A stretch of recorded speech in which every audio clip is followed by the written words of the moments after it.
My Lord, I believe. My Lord, I believe that all things are possible. My Lord, I believe. My Jesus is here. My Jesus is here. And all things are possible. My Jesus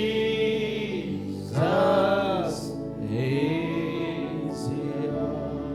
My Jesus is here. My Jesus is here. And all things are possible. My Jesus is here. Praise the Lord. Hallelujah. Let's pray. ప్రార్థించుకుందాం. మహోన్నతుడా, సర్వోన్నతుడా, సర్వశక్తిమంతుడా, నీకు వందనాలు తండ్రి. నిన్న నేడు నిరంతరము ఒకటే రీతిగా ఉన్న మా యేసయ్య, నీకు కృతజ్ఞతాస్తుతులు చెల్లిస్తున్నాను. ఈ రోజున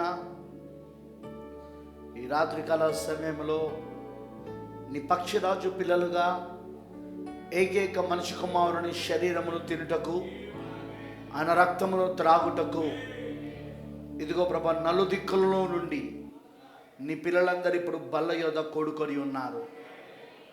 మేము ఆత్మ సంబంధముగా ప్రతిరోజు నీ శరీరమును తింటున్నాము, నీ రక్తమును త్రాగుచున్నాము. నీ శరీరం ఏమిటో కాదు, నీ వాక్యమే ప్రభువా. ప్రభువా, ఈరోజు నీ వాక్యమును మేము భుజిస్తున్నాం ప్రభువా. నీ వాక్యమే మా జీవాహారమై ఉన్నది. నీ వాక్యమే మా జీవవృక్ష ఫలములై ఉన్నవి. నీ వాక్యమే మా మరుగై ఉన్న మన్నా అయి ఉన్నది.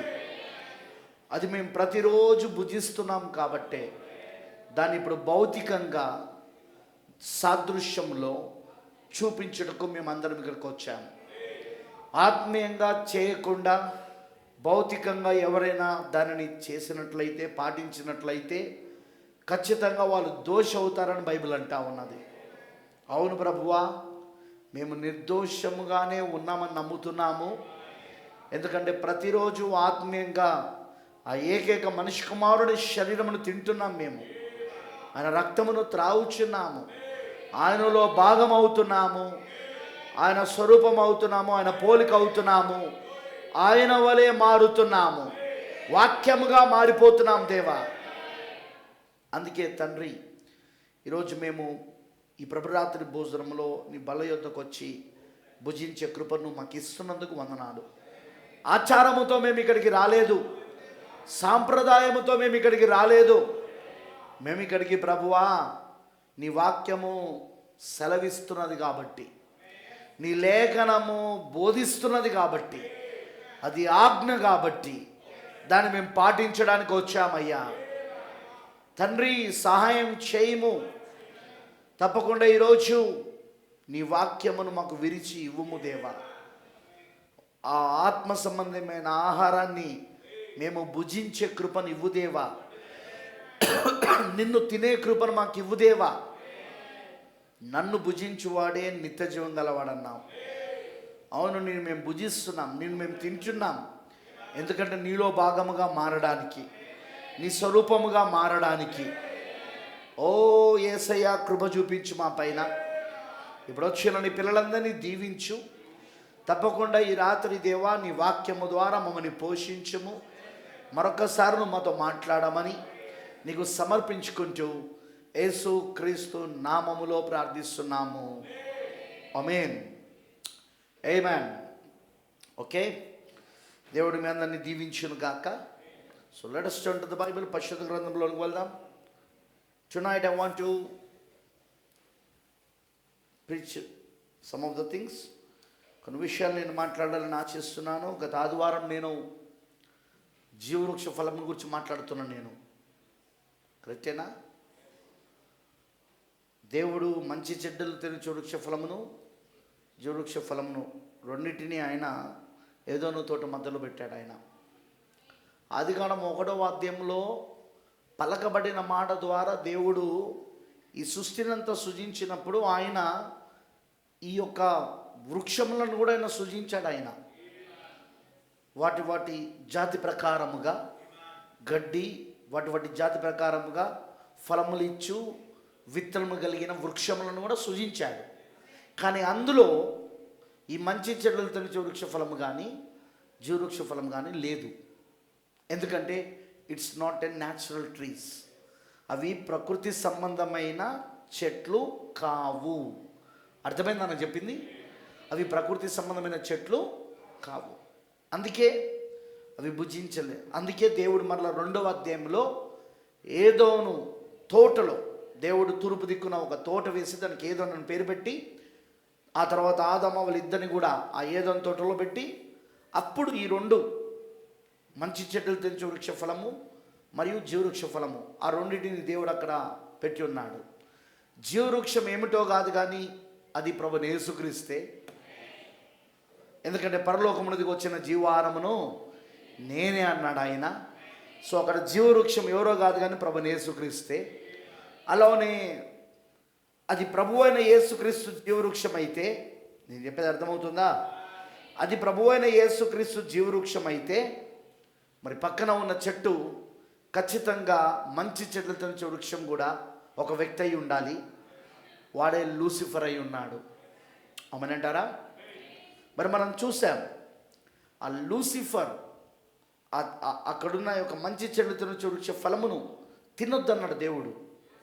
తినమన్న నిశ్చయముగా నీవు చచ్చదమని చెప్పాడు ఆయన.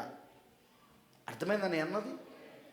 సో తినవద్దు అన్న వాక్యాన్ని వాళ్ళు పాటించినంతసేపు చావకుండా ఉన్నారు, మరణించకుండా ఉన్నారు, నిత్యత్వములో ఉన్నారు.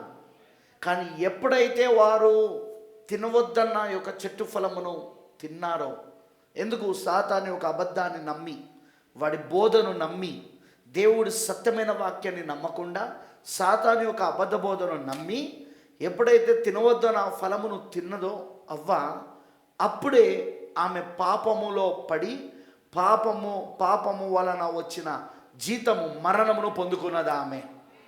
పాపం వలన కలిగిన జీతము మరణాన్ని పొందుకున్నది ఆమె. ఆమెనంటారా? చెప్పేది అర్థమవుతుందా అని చెప్పింది.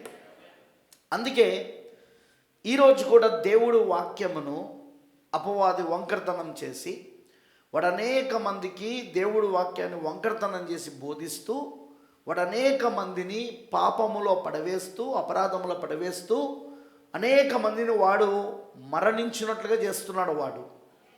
ఎందుకంటే మనం చూస్తున్నాగా 4వ ముద్ర, అదే పాండురవర్ణపు గుర్రముపై స్వారీ చేయవాడు. ఆ పాండురవర్ణపు గుర్రంపై స్వారీ చేయవాని పేరు ఏం పేరు? మరణం, మృత్యువు. వాడు ఏం చేస్తున్నాడు ఇప్పుడు? వాడు ఏం ఫలం ఇస్తున్నాడు? వాడు మంచి చెడుల తెలివిచ్చే ఫలముని ఇస్తున్నాడు వాడు. ఎవరికి? ప్రపంచానికి. కరెక్టేనా?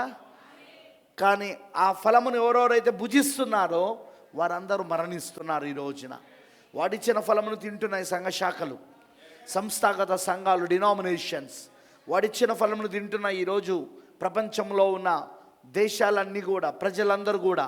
వాడిచ్చే ఫలము తినని వాళ్ళు ఎవరైనా ఉన్నారు అంటే ఒక వధువు మాత్రమే. ఈరోజు నేను అదే చెప్పడానికి ప్రయత్నిస్తాను. I will try to do it. ఇప్పుడు మనము మంచి చెడులు తెలిసే వృక్ష ఫలమును తినకూడదు అని దేవుడు చెప్పాడు. మనం తినడానికి వీల్లేదు. వింటున్నారా? ఇప్పటికీ ఆ ఫలము ఉందా అంటే ఉన్నది. ఇప్పటికీ లూసిఫర్ ఉన్నాడు, ఇప్పటికీ సాతానుడు ఉన్నాడు, ఇప్పటికీ వాని అబద్ధం ఉన్నది, వాక్యాన్ని వంకరతనం చేయడం ఉన్నది. ఇప్పటికి కూడా వాడు ఇప్పటికీ వాక్యాన్ని వంకరతనం చేస్తూనే ఉన్నాడు వాడు. అమనంటారా? వాడు వాక్యము వంకరతనం చేసి తీసుకొచ్చిన సంఘాలే ఈరోజు ఈ సంస్థాగత సంఘాలు, ఈ డినామినేషన్స్ అన్నీ వాడి ద్వారా వచ్చిన సంఘాలే ఇవన్నీ కూడా. ఆమేనంటారా? ఆ ఫలములు తిని జనులు ఏమవుతున్నారు? మరణిస్తున్నారు. ఆమేనంటారా? మరణమనగా వేరవుట, మరణమనగా సపరేషన్, వేరవుట. అందుకే ఈరోజు చాలామంది మరణిస్తున్నారు, అంటే దేవుని నుండి వేరవుతున్నారు. ఎక్కడి నుండి? దేవుని నుండి వేరవుతున్నారు, కానీ ఆ సంగతి వాళ్ళు గ్రహించలేకపోతున్నారు. ప్రైజ్ ది లార్డ్, హల్లెలూయా. దేవుడికి మహిమ కలుగును గాక. ప్రేమన దేవుని పిల్లలారా, అందుకే ఈరోజు మనం తినవలసిన ఫలం ఏంటిది అంటే జీవవృక్ష ఫలము. మనం తినకూడని ఫలం ఏంటిదంటే మంచి చెడ్డలు తెంచే వృక్ష ఫలము. ఇప్పటికీ ఆ 2 చెట్లు ఉన్నాయి ప్రతి మానవుని ఎదుట, ప్రతి వ్యక్తి ఎదుట. అర్థమైందని చెప్పింది. ఇప్పుడు ఆ మంచి చెడ్డలు తెంచే వృక్ష ఫలం ఎవరైతే భుజిస్తున్నారో వారందరూ నిత్యము జీవిస్తున్నారు. ఎవరైతే సాతాను యొక్క అబద్ధ బోధను, అదే మంచి చెడ్డలు తెంచే వృక్ష ఫలమును ఎవరైతే ఇప్పుడు తింటున్నారో వారందరూ మరణిస్తున్నారు. 4వ ముద్ర మృత్యు అనే పేరుతో వాడిప్పుడు స్వారీ చేస్తున్నాడు. వాడు పాండురవర్ణపు గుర్రము పైన మృత్యు అనే పేరుతో స్వారీ చేస్తున్నాడు. ఎందుకంటే పాండురవర్ణపు గుర్రము, పాండురవర్ణము ఆ కలర్, పేల్ కలర్ ఎలా వస్తుంది? తెలుపు, ఎరుపు, నలుపు, ఈ 3 రంగులను మిక్స్ చేస్తే, ఈ 3 రంగులను మిశ్రమం చేస్తే వచ్చేదే పాండురవర్ణపు రంగు. అంటే ఇప్పుడు ఈ పాండురవర్ణపు రంగులో ఆ 3 గుర్రములు, ఆ 3 స్వారీలు ఉన్నాయి అక్కడ. తెలుపు మతమై ఉన్నది, వాడు మతము ద్వారా మోసపరుస్తున్నాడు. ఎరుపు రాజకీయమై ఉన్నది, వాడు రాజకీయము ద్వారా మోసం చేస్తున్నాడు.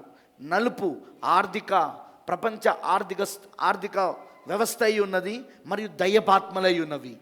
ఇప్పుడు దాని ద్వారా వాడు మోసం చేస్తున్నాడు.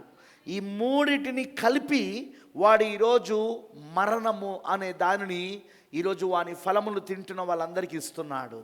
ఎవరెవరైతే వాని ఫలాలు తింటున్నారో, వాడిచ్చిన ఫలాలు, వాళ్ళందరూ ఈరోజు మరణిస్తూ ఉన్నారు. ఈరోజు వాళ్ళు మరణాన్ని పొందుకుంటూ ఉన్నారు. కానీ దేవుడి స్తోత్రం, ఇప్పుడు మొత్తం ప్రపంచమంతా అలాంటి స్థితిలో ఉండగా ఒక ఏర్పరచబడిన, ఎన్నుకోబడిన ఒక చిన్న గుంపు మాత్రం ఉన్నది. వారు పాండురవర్ణపు గుర్రంపై స్వారీ చేయ వాని బోధను వాళ్ళు నమ్మరు. వాడు 3టిని ఉపయోగించాడు. మొదటిది నికాలేతు బోధ, రెండవది బిలాము బోధ, బిలాము సిద్ధాంతం, 3వది యజబేలు మతం. సంఘకాలను మర్చిపోయిన అప్పుడే 3 వాడు మోసం చేసింది. ఒకటి నికాలేతు బోధ, రెండవది బిలాము బోధ, 3వది యజబేలు మతము. కరెక్టేనా? ఈ 3టితో వాడు ప్రపంచాన్ని మొత్తం ఇప్పుడు మోసం చేస్తున్నాడు. మంచి చెడ్డలు చూచే ఫలములు తినున్నట్లు చేస్తున్నాడు వాడు ఇప్పుడు. కానీ వాడు ఒక గుంపును మాత్రము తాకలేడు. వాని యొక్క అబద్ధమును ఆ గుంపుకు వాడు బోధించి వాళ్ళు తినున్నట్లుగా చేయలేడు. వాళ్ళే ఏర్పరచబడిన, ఎన్నుకోబడిన వధువు అయి ఉన్నారు. ఈ రాత్రి నువ్వు అందులో ఉన్నావా? నీకు తెలుసా ఈ రాత్రి నువ్వు అందులో ఉన్నావని? ఏర్పరచబడిన, ఎన్నుకోబడిన, ముందు నిర్ణయించబడిన ఒక వధువు. జగత్ పునాది వేయబడక మునిపే ఆ రోజు వాడు అవ్వను మోసం చేయవచ్చు, ఆదాము అవ్వను, ఆ మొదటి ఆదాము అవ్వను. కానీ కడపటి ఆదాము అవ్వను వాడు ఈరోజు మోసం చేయలేడు. వాడు ఆమెను తినిపించలేడు. వాడు దాన్ని సంతోషంగా లేదు. I'm so happy. నాకైతే చాలా ఆనందంగా ఉంది. ఎందుకంటే ఇది వింటూ ఉంటే నాకు అప్పుడప్పుడు బూస్ట్ తాగినట్టు, బూస్ట్, కాంప్లైన్, హార్లిక్స్ అన్నీ కలుపుకొని తాగినట్టు ఉంటుంది. నిజం నేను చెప్పేది. ఎందుకో తెలుసా?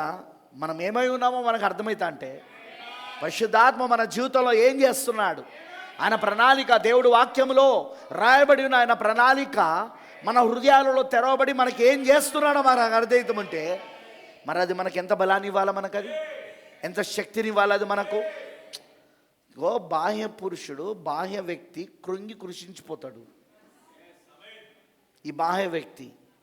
కానీ నీ అంతరంగ పురుషుడు, నీ అంతరంగ వ్యక్తి ఏం కావాలి? దినదినము నూతనపరచబడుతూ పరిపూర్ణ మానవ స్వరూపములోనికి మారాలి. క్రీస్తు స్వరూపములోనికి, వాక్య స్వరూపములోనికి. ఎవరు? నీ అంతరంగ వ్యక్తి. నీ అంతరంగ వ్యక్తి ఎవరైతే ఉన్నారో నీ లోపట, ఆ వ్యక్తి. ఇది బయట, ఇది బయట. ఈ శరీరం ఏదైతే ఉంది, ఇది మట్టి అయి ఉన్నది, ఇది కేవలం నేల అయి ఉన్నది, ఇది శపించబడింది. ఇది అందుకే నేను ఎప్పుడు చెప్తుంటా, నువ్వెంత మంచి కూరగాయలు తిను, అది శపించబడింది. నేల శపించబడిందా లేదా? 2 సార్లు శపించబడింది. ఆదాము పాపం చేసినప్పుడు దేవుడు అన్నాడు, నిన్ను బట్టి నేల శపించబడింది అన్నాడు. మళ్ళీ కయ్యోను ఏబేలు రక్తమును చిందించినందుకు, అది నేల ఆ రక్తమును త్రాగినందుకు మరలా నేల శపించబడింది అన్నాడు. ఈ శపించబడిన నేల నుండి నువ్వు ఎంత ఆహారం తిన్నా ఏమీ లాభం లేదు. ఎందుకో తెలుసా? ఈ శరీరం కూడా శపించబడింది. ఇది మట్టిలోనే కదా వచ్చింది. ఇది ఎక్కడి నుండి వచ్చింది? ఈ శరీరం మట్టిలో నుండి వచ్చింది. ఇది నువ్వు తినేది మట్టే, తాగేది మట్టి. కరెక్టేనా కాదా? చివరికి వెళ్ళేది మట్టిలోనికే ఈ శరీరం. కానీ నువ్వు చూడాల్సింది బాహ్య వ్యక్తిని కాదు, నువ్వు చూడాల్సింది అంతరంగ వ్యక్తిని. రోజు రోజు నీలో అంతరంగ వ్యక్తి నూతనపరచబడుతున్నాడా, రూపాంతరపరచబడుతున్నాడా, క్రీస్తు రూపంలోనికి రూపాంతరపరచబడుతున్నాడా, వాక్య రూపంలోనికి మార్పు చెందుతున్నారా? అది నీ గుణలక్షణాల ద్వారా చూపించబడుతుంది, అది నీ ప్రవర్తన ద్వారా చూపించబడుతుంది, అది నీ మాటలు, నీ ఆలోచనలు. వింటున్నారా? నీ నడవడిక, నీ ప్రవర్తన, నీ వస్త్రధారణ, ఆమేన్, నీ లక్ష్యాలు, నీ ఉద్దేశాలు, అవన్నీ కూడా ఏం చేస్తాయంటే నీ అంతరంగము పురుషుడు లేదా నీ అంతరంగ వ్యక్తి క్రీస్తు రూపంలోనికి మారుతున్నాడో లేదో తెలుస్తా అంటది. రోజు రోజు నువ్వు మధురముగా మారిపోతా అంటావు. ఎస్, అంటాడు, you will become very sweet. మాధుర్యంగా మారిపోతావట నువ్వు. ఎందుకు మాధుర్యంగా మారిపోతావు?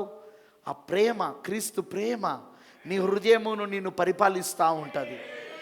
నీ చుట్టూ ఆ మాధుర్యతను వాళ్ళు రుచి చూస్తుంటారు. నీ చుట్టూ ఉన్న వారు నీలో ఉన్న మాధుర్యతను వాళ్ళు చూడగలుగుతూ ఉంటారు. వాళ్ళు ఆ క్రీస్తు సువాసనను వాళ్ళు నీలో నుండి చూడగలుగుతూ ఉంటారు. వాళ్ళు రోజు రోజు నువ్వు మాధుర్యంగా మారిపోతుంటావు. ఎందుకు? నీలో క్రీస్తు ఏర్పడుతున్నాడు, నీ అంతరంగంలో క్రీస్తు ఏర్పడుతున్నాడు. పిరమిడ్ ఏర్పడతా ఉన్నది, పరిపూర్ణ మానవ స్వరూపం ఏర్పడతా ఉన్నది. అది ఎలా జరుగుతుంది బ్రదర్? నువ్వు రోజు ఆ జీవవృక్ష ఫలములు తినడం ద్వారా. మంచి చెడులు తినొచ్చే వృక్షం కాదండి, అది తింటే నువ్వు మరణిస్తావు. కానీ జీవవృక్ష ఫలం తింటే నువ్వు నిరంతరము జీవిస్తావు. అందుకే మనం ఆల్రెడీ మన ప్రాణములో మనం మరణము దాటి జీవములోనికి వచ్చున్నాం మనం. అవునా? మరణము దాటి జీవములోనికి ప్రవేశించేసామా? మన ప్రాణము, మన ఆత్మ, మన ప్రాణము, మన ఆత్మ మరణం దాటి జీవంలోనికి వెళ్ళిపోయిందా? ఎస్. అందుకే బాహ్య వ్యక్తిని చూడకండి. Don't see this body. ఇది రోగములతో మొత్తబడుతుంది, వ్యాధులతో మొత్తబడుతుంది, ఇది అనారోగ్యాలతో, శ్రమలతో, బాధలతో, శోధనలతో ఇది ఇది ఇది మొత్తబడుతూనే ఉంటుంది. ఇది కానీ ఇది కూడా మార్పు చెందే రోజు వస్తూ ఉన్నది. ఇది కూడా రూపాంతరపరచబడే రోజు వస్తూ ఉన్నది. ఆ ఎత్తబడే రోజున, ఆ ఉదయమున 6 నుండి 9 మధ్యలో ఇదిగో ఈ శరీరం కూడా మార్పు చెంది మనం ఎత్తబడబోతున్నాం మనమంతా. Amen and amen. Okay, let's turn to the Bible. పరిశుద్ధ గ్రంథంలోనికి వెళ్దాం. ప్రకటన గ్రంథంలో 2వ అధ్యాయంలో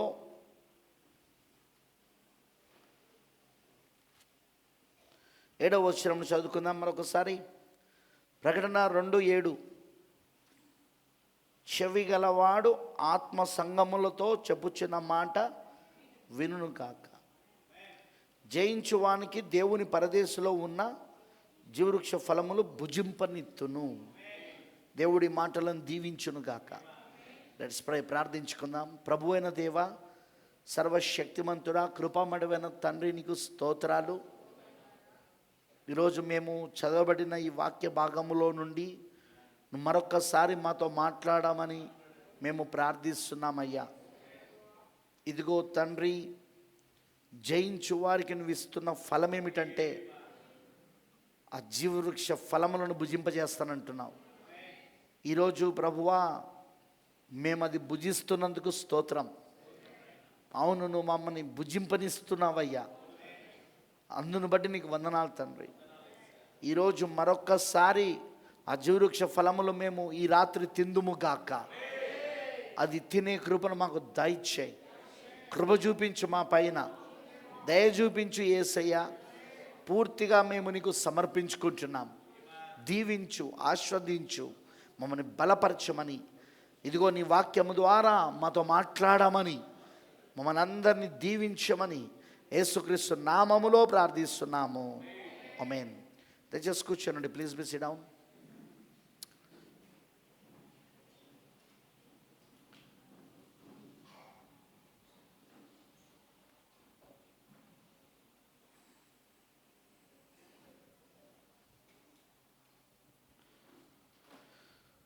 ప్రేమైన దేవుని పిల్లలారా, దేవుని యొక్క వాక్యమును జాగ్రత్తగా మీరు వినాలని నేను కోరుతా ఉన్నాను. ఈరోజున మనము జీవవృక్ష ఫలమును తింటున్నాం. మనం ఎస్, ఆ జీవవృక్ష ఫలము పరలోకము నుండి దిగొచ్చింది. ఆయన మొదటి రాకలో ఏమన్నాడు? నేను పరలోకము నుండి దిగొచ్చిన జీవాహారమును చెప్పాడా? ఎక్కడి నుండి వచ్చింది? పరలోకము నుండి వచ్చింది. మొదటి రాకడలో యోహాను సువార్త 6 నుండి 8 అధ్యాయాలు చదవండి మీరు. 6వ అధ్యాయం నుండి 8 అధ్యాయాల వరకు యేసుక్రీస్తు ఈ జీవవృక్షం గూర్చి, దాని ఫలమును గూర్చి, జీవారం గూర్చి అక్కడ బోధిస్తున్నాడు. ఆయన అంటున్నాడు, నేను పరలోకము నుండి వచ్చిన జీవాహారమును. ప్రైజ్ ది లార్డ్, హల్లెలూయా. నన్ను భుజించిన వాడు నిత్యము జీవిస్తాడు. ఆమేన్. మనం పోయిన వారం చూసాం, ఎప్పుడైతే ఆదాము అవ్వలు పాపం చేశారో, పాపం అంటే ఏంటి? ఆజ్ఞను అతిక్రమించడం. ఆజ్ఞ ఎందుకు అతిక్రమించారు? అవిశ్వాసాన్ని బట్టి. దేనిపైన విశ్వాసం? వాక్యం పైన. దేవుడు చెప్పిన వాక్యం ఏదైతే ఉందో, మీరు తినవద్దు అని చెప్పాడో, ఈ మంచి చెడ్డలు తినొచ్చే వృక్ష ఫలమును మీరు తినకూడదు, తినమన నిశ్చయముగా మీరు చచ్చెదరు అని దేవుడు చెప్పిన వాక్యాన్ని ఎప్పుడైతే, జాగ్రత్తగా వింటున్నారా, ఎప్పుడైతే ఆదామవ్వలు మీరారో, ఆజ్ఞను మీరారో, ఆజ్ఞను మీరడానికి కారణం అవిశ్వాసం. ప్రాఫెట్ అంటాడు, అందుకే అవిశ్వాసమే పాపమై ఉన్నది. అర్థమైందా? వాక్యం పైన అవిశ్వాసమే పాపమై ఉన్నది. వాక్యం పైన అవిశ్వాసమే పాపమై ఉన్నది. నువ్వు ఎప్పుడైతే వాక్యం పైన అపనమ్మకమును, అవిశ్వాసమును కలుగుంటావో, అప్పుడు ఆ వాక్యము చెప్పిన దానిని నువ్వు చేయవు. ఆ వాక్యం చెప్పిన దానిని నువ్వు జీవించవు. ఆమేన్. చెప్పింది అర్థమైంది అక్కడ? అందుకే నీతిమంతుడు విశ్వాస మూలముగా జీవించును. విశ్వాసం, అవిశ్వాసం. విశ్వాసం ఏంటిది? దేవుడు వాక్యం పైన.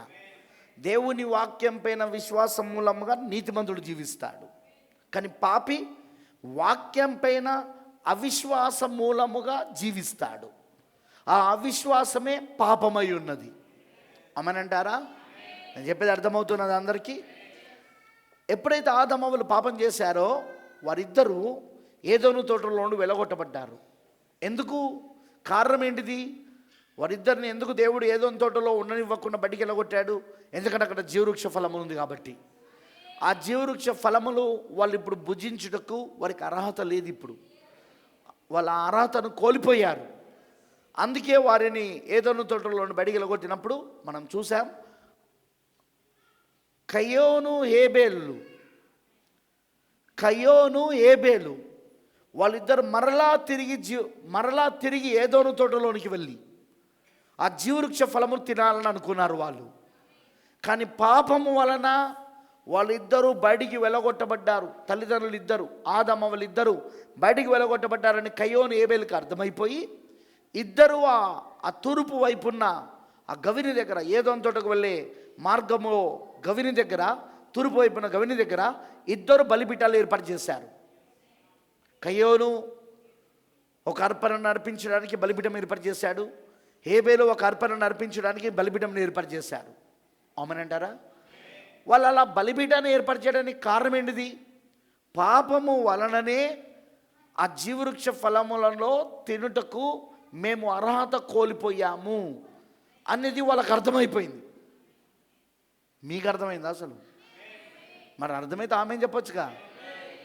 పాపము వలననే మేము ఆ జీవవృక్ష ఫలములను భుజించడానికి అర్హత కోల్పోయాము అనేది వాళ్ళకి అర్థమై, ఆ మరణం అందుకే మాకు వచ్చిందని వాళ్ళకి అర్థమై, పాపం వలన వచ్చిన జీతము మరణము, మేము ఇప్పుడు మరణంలో ఉన్నామని వాళ్ళకి అర్థమై, వాళ్ళిద్దరు ఏం చేశారంటే దేవునికి ఒక బలిపీఠాన్ని కట్టి ఆ బలిపీఠముల పైన వాళ్ళ యొక్క అర్పణలు అర్పించారు. కానీ ఇక్కడ మనకు బాగా తెలుసు, కయోను అర్పించిన అర్పణ ప్రత్యక్షత లేనిది, బయలుపాటు లేకుండా అర్పించాడు. దానికి కారణం ఏంటిది అంటే, తను ఆదాము దగ్గర నుండి విన్న కథలో, అవ్వ దగ్గర నుండి విన్న కథలో ఆ చెట్టు ఫలము అని చెప్పబడుతున్నప్పుడు అది నిజంగానే ఒక చెట్టు ఫలం అయి ఉంటుంది అనుకొని, ఈ తోటలో ఏదో ఒక చెట్టు ఫలమును దేవునికి అర్పించినప్పుడు ఏదో ఒక చెట్టు ఫలము ద్వారా నేను పాపక్షమాపణ పొందుకుంటా. ఎందుకంటే ఒక చెట్టు ఫలము తినడం ద్వారా నాకు పాపము జరిగింది కాబట్టి, నేను పాపినయ్యాను కాబట్టి, ఇప్పుడు ఇంకొక చెట్టు ఫలము ద్వారా నేను పాప క్షమాపణ పొందుకుంటాను అని అనుకొని తను పండించిన పంటలోని ప్రథమ ఫలముగా సమస్తమైన పంటను తీసుకొచ్చి, ప్రథమ ఫలం పంటను తీసుకొచ్చి అర్పణలు ఇచ్చాడు. కానీ అదే ఏబేలు తను గొర్రెల కాపరై ఉండి తనకు వచ్చిన ప్రత్యక్షత ఏంటిదంటే, అక్కడ జంతువు ద్వారా పాపం జరిగింది. మీకు అర్థమైందా? ఆది పాపములో అక్కడ జంతువు ద్వారా పాపము జరిగింది కాబట్టి ఇప్పుడు ఆ జంతువే మరణించవలసి ఉన్నది. నా పాపమునకు ఆ జంతువే మరణించవలసి ఉన్నదని వింటున్నారని చెప్పింది. జంతువే నా పాపము స్థానమును తీసుకొని నా పాపమును కోసం మరణించవలసి ఉన్నదని, అందుకే గొర్రెపిల్లను తీసుకొచ్చి, తొలిచూలుగా పుట్టిన గొర్రెపిల్లను తీసుకొచ్చి, ఎప్పుడైతే ఏబేలు బలి అర్పణ ఇచ్చాడో, దేవుడు ఏబేలు అతను ఒక బలి అర్పణను లక్ష్య పెట్టాడు. ఆయన ఇప్పుడు ఏబేలు నీతిమంతుడయ్యాడు. ఎలా అయ్యాడు? తన బలి అర్పణ ద్వారా. కానీ కయ్యోను ఇంకా పాపిగానే ఉన్నాడు. ఎందుకు? తన బలి అర్పణ దేవుడు అంగీకరించలేదు. ఎందుకు అంగీకరించలేదు? ప్రత్యక్షత లేకుండా ఇచ్చిన అర్పణ అది. జరిగిన పాపమును గురించి ప్రత్యక్షత లేకుండా ఇచ్చిన అర్పణ. జరిగిన పాపము అది జంతువు ద్వారా జరిగిందని ఏబేలుకి అర్థమై, ఏబేలు తన స్థానంలో ఒక జంతువు నిలబడి, ఒక జంతువు మరణిస్తే నేను పాపక్షమాపణ పొందుకుంటాను, నాకు రావలసిన శిక్ష మరణము శిక్ష ఒక జంతువు పొందుకుంటే నాకు నా పాపములు క్షమించబడతాయని ప్రత్యక్షత వచ్చింది ఆయనకి. అందుకే అతని అర్పణ దేవుడు అంగీకరించాడు. కానీ అదే కయ్యోనుక అది రాలే. కయ్యోను అది ఒక చెట్టు ఫలం అనుకున్నాడు అతను. ఈరోజు సంఘశాఖలు అనుకున్నట్టు, ఈరోజు సంస్థాగత సంఘాలను అనుకుంటున్నట్టు అదొక చెట్టు ఫలం అని అనుకుంటున్నారు వాళ్ళు. కానీ అది చెట్టు ఫలం కాదు. అది చెట్టు ఫలం అయితే యేసుక్రీస్తు ఎట్లా అంటాడు మరి? నేనే జీవాహారమును, పరలోకము నుండి వచ్చిన జీవాహారమును నేనే, నన్ను భుజించువాడు నిత్యము జీవిస్తాడని. కానీ అది చెట్టు అంటే న్యాచురల్ ట్రీ కాదు. అది ప్రకృతి సంబంధమైన చెట్టు కాదు. అలంకార పదముగా అక్కడ రాయబడింది. అది మంచి చెడులు తెలియనిచ్చు వృక్షము మరియు జీవ వృక్షం అనేది అలంకార పదములుగా అక్కడ రాయబడ్డాయి. అవి అలాన ప్రవక్త చెప్పాడు. అది కూడా నేను చదివాను. అమనంటారా? అవి ఒక గుర్తుల రూపంలో అక్కడ పెట్టబడ్డాయి. అవి గుర్తుల రూపంలో అక్కడ చెప్పబడుతున్నాయి. అవి ఆమేన్. ఎప్పుడైతే జాగ్రత్త వినండి, కయోను అర్పణ నిరాకరించబడిందో, కయోను ఇంకనూ పాపిగానే ఉన్నాడు. కానీ ఏబేలు నీతిమంతుడయ్యాడు.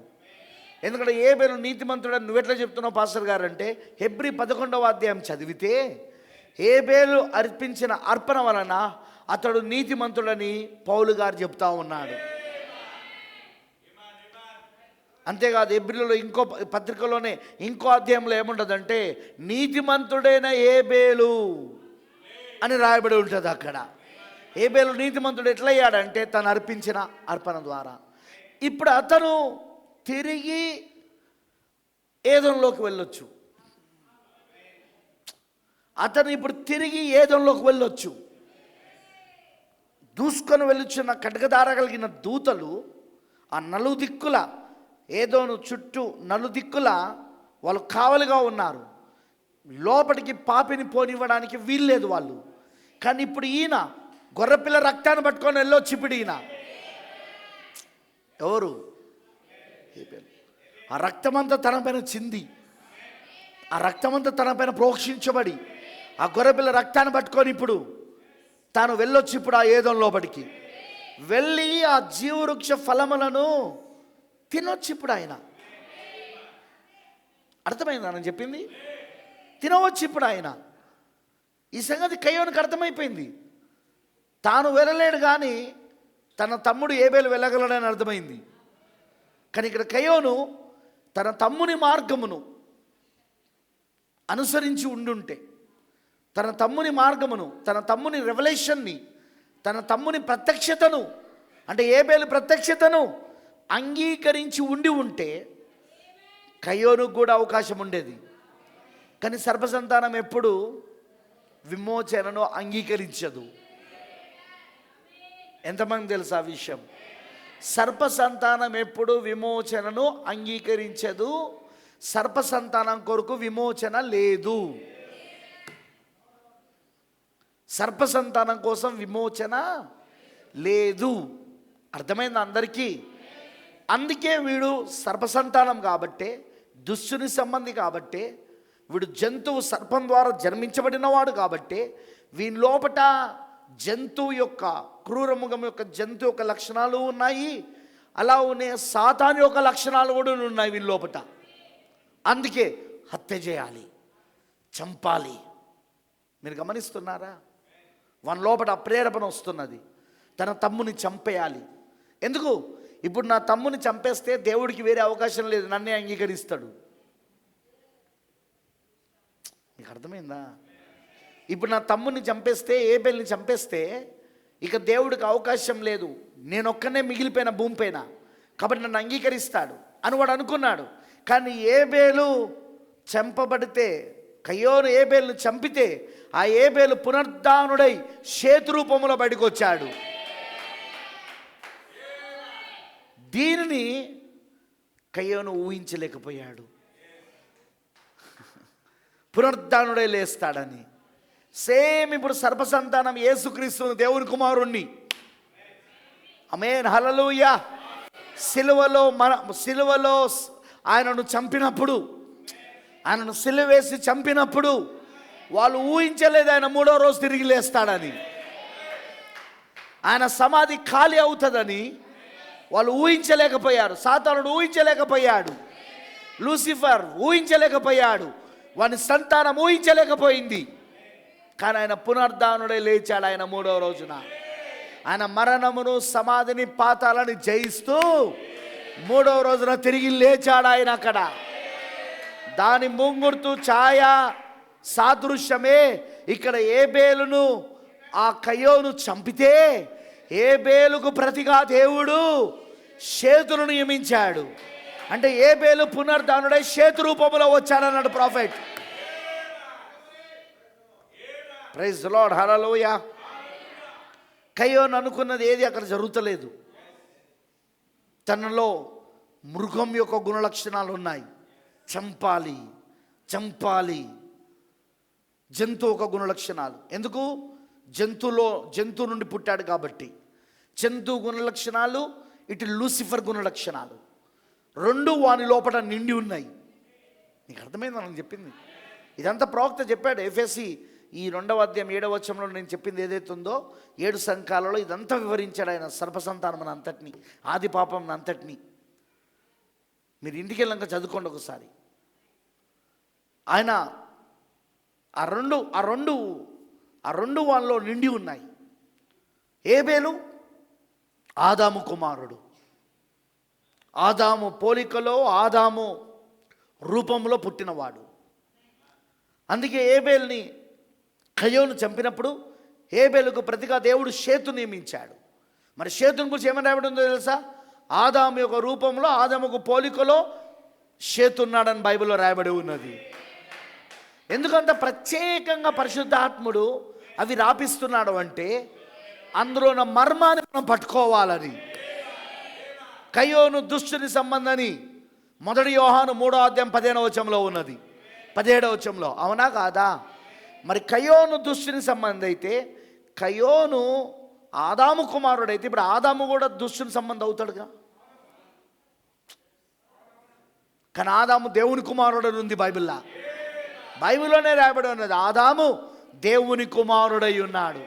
కొత్త నిబంధనలో కూడా రాయబడి ఉన్నది ఆదాము దేవుని కుమారుడని వంశావళిలా. అమనంటారా? లూకా 4వ అధ్యాయంలో వంశావళిలో వస్తుంది అది, ఆదాము దేవుని కుమారుడై ఉన్నాడని. అమనంటారా? ఆదికాండములో ఆయన దేవుని కుమారుడని రాయబడి ఉన్నది.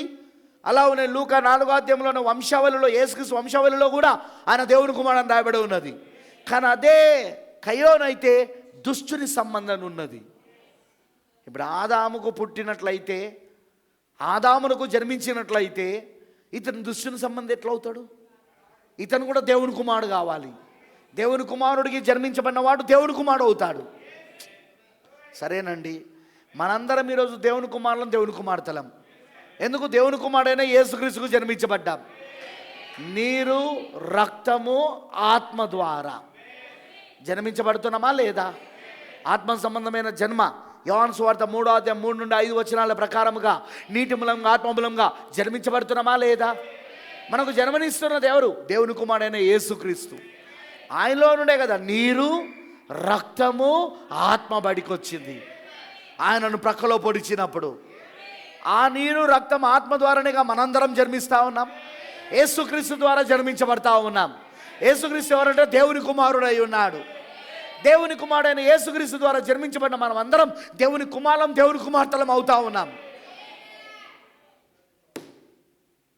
ఒక దేవుని కుమారుల్లో నుండి మరొక దేవుని కుమారుడే వస్తాడు తప్ప దుష్టుని కుమారుడు రాడు. అర్థమైన వాళ్ళందరూ అమ్మ చెప్పండి. అలా రావాలంటే సీడ్ మిక్స్ కావాలి. 2 సీడ్స్ మిక్స్ కావాలి. 2 విత్తనాలు, 2 సంతానాలు మిశ్రమం చెందాలి. అదే నోవాహు దినాలలో జరిగింది. దేవుని కుమారులు, నరుల కుమార్తెలు చక్కని వారని చూచి తమ మనసుకు వచ్చిన వారిని వాళ్ళు వివాహం చేసుకున్నప్పుడు అక్కడ ఏమైంది? దేవుని సంతానము, సర్ప సంతానం, అదే ఆదాము సంతానము, సర్ప సంతానము, ఈ 2 కూడా మిక్స్ అయిపోయినాయి అక్కడ. కానీ ఏదోనులో అలా జరగలేదే, అలాంటి మిక్సింగ్ ఏం జరగలేదే. ఆదాము ప్యూర్ సన్ ఆఫ్ గాడ్, ఆదాము స్వచ్ఛమైన దేవుని కుమారుడు కాదా? ఎందుకంటే బైబిల్ ఏమంటుంది? ఆదామును గురించి ఆదికాండం 1వ అధ్యాయం 26-27 వచనాలు చదివితే దేవుని రూపములో, దేవుని పోలికలో సృజించబడ్డాడు ఆదాము. ఎవరి రూపంలో? మరి దేవుని రూపంలో, దేవుని పోలికలో సృజించబడిన ఆదాములో నుండి ఆదాము యొక్క పోలిక, ఆదాము యొక్క రూపం వస్తే అది జంతు రూపం ఎట్లయితుంది? అది దుష్టుని రూపం ఎట్లా అవుతుంది? కానీ కయోను దుష్టుని రూపము, కయోను జంతువు రూపం. అవునంటారా? కయోను దుష్టుని సంబంధాన్ని బైబిల్ చెప్తున్నది. That's right. అందుకోసమే ఈరోజు మనము సర్పసంతానమును చాలా స్పష్టంగా మనకు కనబడతా ఉన్నది. ఈ రోజున జీవవృక్ష ఫలములు నువ్వు తినాలంటే నువ్వు ముందు దాని అర్హత సంపాదించాలి. నీకు అర్హత ఎలా వస్తుందంటే బలి అర్పణ ద్వారా. ఏ బలి అర్పణ? నీ కోసము అర్పించబడిన బలి అర్పణ యేసుక్రీస్తు నీ స్థానమును తీసుకొని నీ పాపమునంతా తన పైన వేసుకొని, ఆయన పాపి కాదు సుమా, ఆయన పాపి కాదు సుమా, పాపి స్థానాన్ని తీసుకొని పాపి స్థానములో నిలబడి ఆ పాపి యొక్క పాపమునంతా తన పైన వేసుకొని ఆ పాపమునకు శిక్షగా తాను ఎప్పుడైతే రక్తమును కార్చాడో, అప్పుడు ఎవరెవరైతే ఆ యేసుక్రీస్తు రక్తంలో కడగబడుతున్నారో, యేసుక్రీస్తు నామములో బాప్సం పొందుకుంటున్నారో, వాళ్ళందరూ జీవవృక్ష ఫలములు తినడానికి అర్హులై ఉన్నారు. వాళ్ళు అర్థమైందా నేను చెప్పింది? యేసుక్రీస్తు నామములో ఎవరెవరైతే బాప్తిస్మం పొందుకుంటున్నారో, పాప క్షమాపణ పొందుకుంటున్నారో, యేసుక్రీస్తు నామముల బాప్తిస్మం పొందుతున్నారో, అదిగో వాళ్ళందరూ జీవవృక్ష ఫలములు తినడానికి అర్హులు. అర్థమైందా? అందుకే ఈ రోజున అపవాది వాని యొక్క పాతాళము తెరవబడింది. మనం చదివినాం చాలాసార్లు. ప్రకటన 5వ అధ్యాయంలో, అదే 5వ బూరలో మనం చూసాం. వారి 5-6 బూరలలో సాతానుడు లూసిఫర్, వాడు ఒక పడిపోయిన నక్షత్రం వలె, వాడు ఆకాశము నుండి కింద పడ్డాడు. వాడు పడ్డాడా? 5-6 బూరల్లో పడ్డాడా? వినపడతలేదు నాకు. ఒక నక్షత్రం రాలి కింద పడింది. అది ఎవరో కాదు కానీ లూసిఫర్. వాడు రాలి కింద పడ్డాడు. ఇప్పుడు పాతాళం యొక్క తాళపు చేయి వాడికి ఇవ్వబడింది. ఇప్పుడు ఆ పాతాళం యొక్క తాళపు చేయి వాడికి ఇవ్వబడింది. ఎందుకంటే వాడు పాతాళమునకు రాజు అయి ఉన్నాడు, దూత అయి ఉన్నాడు. బైబిల్ ఏమంటుందో తెలుసా? వాడు పాతాళమునకు రాజు మరియు దూత. అవునంటారా? చదివినాం కదా మనము. 8వ అధ్యాయంలో ఉంటుంది, మీరు చదవండి ఇంటికి వెళ్ళాక. ప్రకటన గ్రంథంలో 5వ బూర, 6వ బూర, 7 బూరలలో 5వ బూర, 6వ బూర. ఆ 2 బూరలు ఊదబడినప్పుడు ఏం జరిగింది? ఆకాశము నుండి రాలిపోయిన నక్షత్రం వల్లే లూసిఫర్ కింద పడ్డాడు. ఇప్పుడు వాడు ఆ లూసిఫర్ వాడు పాతాళం యొక్క రాజు మరియు దూత అయి ఉన్నాడు. పాతాళం యొక్క రాజు మరియు దూత అయి ఉన్నాడు. పట్టుకున్నారా మాట? పాతాళం యొక్క రాజు మరియు దూత అయి ఉన్నాడు. ఇప్పుడు వాడే, వినండి, ఇప్పుడు వాని చేతికి పాతాళం యొక్క తాళపు చేయి ఇవ్వబడింది. ఎందుకంటే దానికి వాడే రాజు, వాడే దూత కాబట్టి, వర్తమానికుడు కాబట్టి. వాడు ఆ తాళపు చేయితో దాన్ని విప్పినప్పుడు 200 కోట్ల దెయ్యాలు ఆ పాతాళంలో నుండి భూమిపైకి వచ్చినాయి. వచ్చి ఇప్పుడు మనుషులలో దూరినవి, సైన్స్లో దూరినవి, వాతావరణంలో దూరినవి, వింటున్నారా? సంఘశాఖలలో దూరినవి, సంస్థాగత సంఘాలలో దూరినవి. ఆమేన్, హల్లెలూయా. వీటన్నిటిలో అవి దూరినాయి. అవి ఇప్పుడు వాడు ఆ నాలుగవ గుర్రము పైన, పాండుర వర్ణపు గుర్రము పైన, 4వ ముద్రలో పాండుర వర్ణపు గుర్రము పైన వాడు స్వారీ చేస్తూ, వాడు ఇప్పుడు మంచి చెడల తెలివిచ్చే వృక్ష ఫలమును వాడు ఈ ప్రపంచానికి ఇస్తున్నాడు. వాడు ఆ ఫలమును ఎవరైతే తింటున్నారో వాళ్ళందరూ మరణిస్తున్నారు. అందుకే వాని పేరు మృత్యు అని రాయబడి ఉన్నది. సో మంచి చెడులు తెలివిచ్చే వృక్ష ఫలము ఇప్పుడు భూమి పైనకు వచ్చిందంటే, మరి జీవవృక్ష ఫలం కూడా భూమిపైకి రావాలి కదా? రావాలనా లేదా? రావాలనా లేదా? మంచి చెడులు తెలివిచ్చే వృక్ష ఫలము ఇప్పుడు భూమిపైకి వచ్చిందంటే, ఇప్పుడు జీవవృక్ష ఫలము కూడా భూమిపైకి రావాలి కదా? వచ్చినది. ఎక్కడ? ప్రకటన 10వ అధ్యాయముల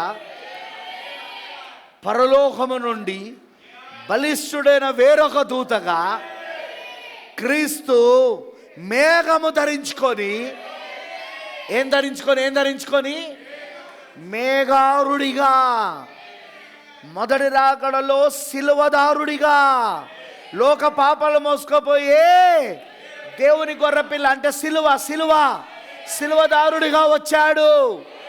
కానీ 2వ రాకడలో మేఘమును ధరించుకొచ్చాడు, మేఘారుడిగా వచ్చాడు. ఎందుకు? ఆ మేఘం ఎవరు? ఆ 7 దూతల సమూహము. ఎవరు ఎవరు ఎవరు ఎవరు ఎవరు చెప్పండి? ఆ దేవుని 7 ఆత్మల ఒక సమూహము. ఆ 7 వర్తమానికులు, 7 దూతల ఒక సమూహము. వారే 7 సంఘకాలంలో ఉన్న వర్తమానికులై ఉన్నారు. ఒక్కొక్క వర్తమానికుడు ఒక్కొక్క కాలంలో ఉన్న వధువుకి ప్రాతినిధ్యాన్ని వహిస్తూ ఉన్నారు వాళ్ళు. ఆమేనంటారా? అందుకే అది బాడీ ఆఫ్ బిలీవర్స్ అన్నాడు ప్రాఫెట్. అది విశ్వాసుల శరీరం అన్నాడు ఆ మేఘాన్ని. Glory glory. ఇప్పుడు మేఘారుడై రావాలైనా, విశ్వాసుల శరీరంలో రావాలైనా, వధువు శరీరంలో రావాలైనా. వచ్చాడా? వధువు థియోఫన్లో వచ్చాడు ఇప్పుడు ఆయన. పెళ్లి కుమార్తె థియోఫనులో వచ్చాడు ఇప్పుడు ఆయన. ఆమేన్. మేఘారుడిగా వచ్చాడు ఆయన. ఇప్పుడు వచ్చింది ఎందుకు వచ్చాడు ఆయన?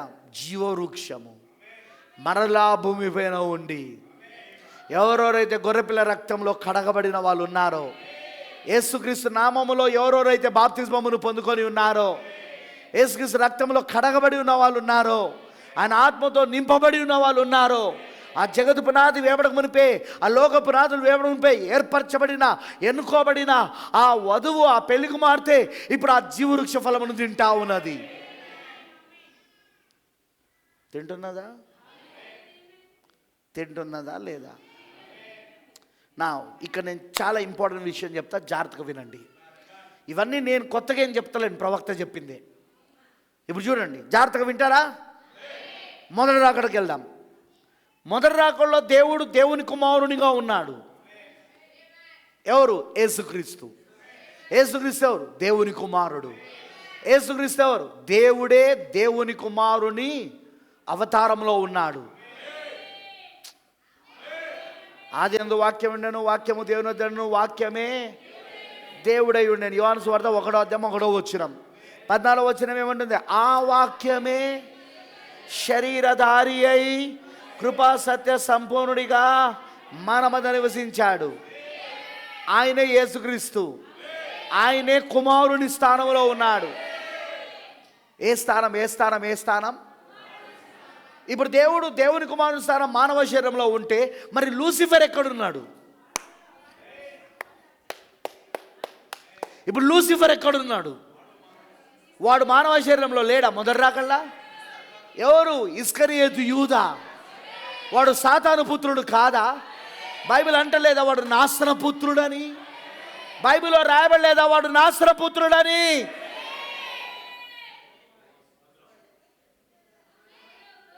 అందుకే యేసమన్నాడు, నేనే పరలోకము నుండి వచ్చిన జీవాహారాన్ని, జీవవృక్ష ఫలములను మీరు భుజించండి. మీరు ఈ రోజున నేనే ఆ జీవవృక్షాన్ని, నేనే ఆ జీవాహారాన్ని. ఈ ఫలము తినవాడిగా ఎన్నడూ చావడిగా.